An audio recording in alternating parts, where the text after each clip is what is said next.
Republican Senator Joe McCarthy blamed traitors in the State Department for the loss of China.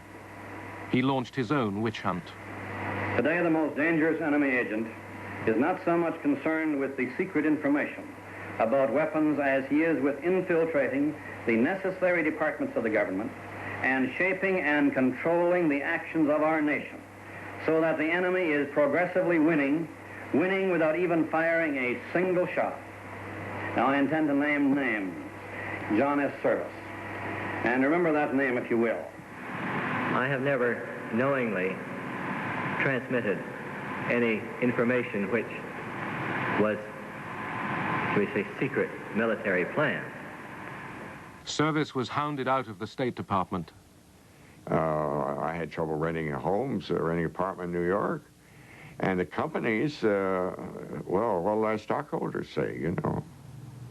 So the companies that I had known and had dealings with abroad, export companies, they said, sorry, we think you're a fine guy, but we don't dare touch you. One communist.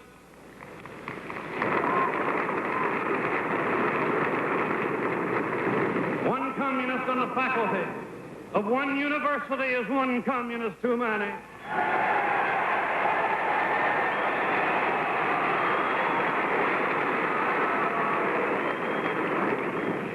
One communist among the American advisors at Yalta was one communist too many.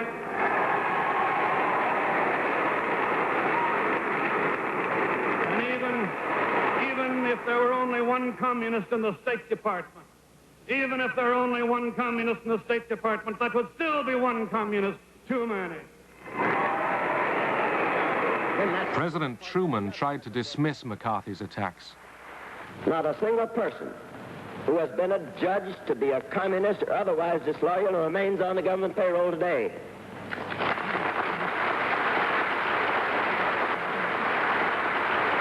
We're not going to turn the United States into a right-wing totalitarian country in order to deal with a left-wing totalitarian threat.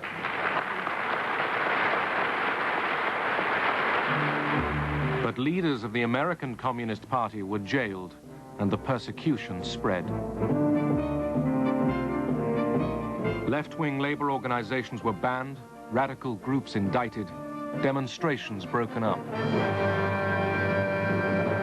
And if they put the word commie on someone, that meant that that person was an agent of the Soviets. That meant that that person was dangerous and had to be done away with.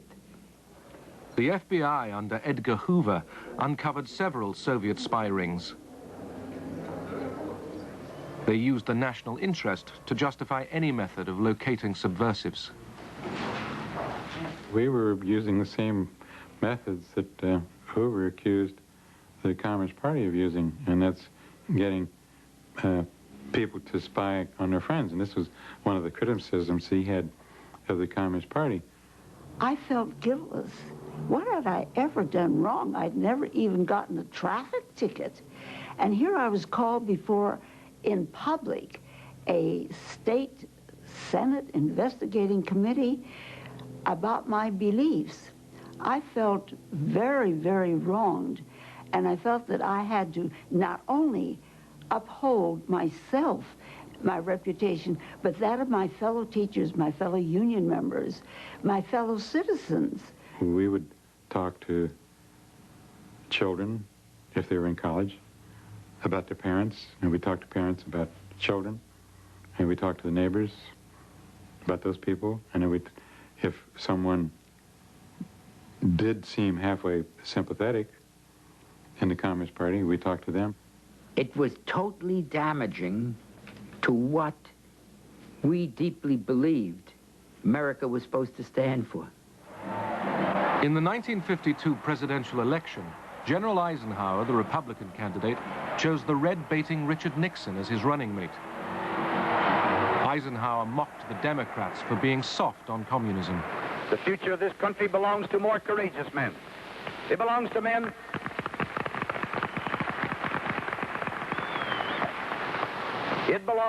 who know that freedom's fight must be forever, relentless, uncompromising, and fair. It belongs to men who, today, are ready to bear spiritual and intellectual arms against an alien army of communist ideas. To get elected, Ike needed the support of Joe McCarthy and his right-wing followers. I spent about half an hour with the general last night. Well, I can't report that we agreed entirely on everything.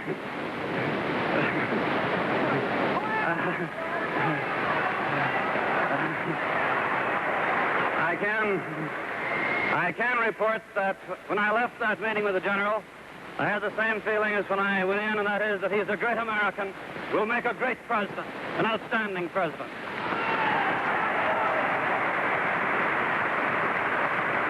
Right from the beginning, he detested Joe McCarthy. McCarthy was the first-class demagogue, and Eisenhower just couldn't stand that type of person. Eisenhower's old wartime commander, General Marshall, was accused by McCarthy of treachery. Intimidated, Ike dropped words praising Marshall from an election speech he made in McCarthy's home state. He was roundly criticized for that, because it seemed to indicate that he was influenced by McCarthy. Dismissal of the Alger, his case as a red herring.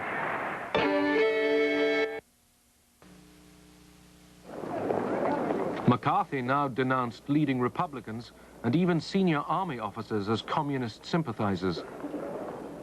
But he had gone too far.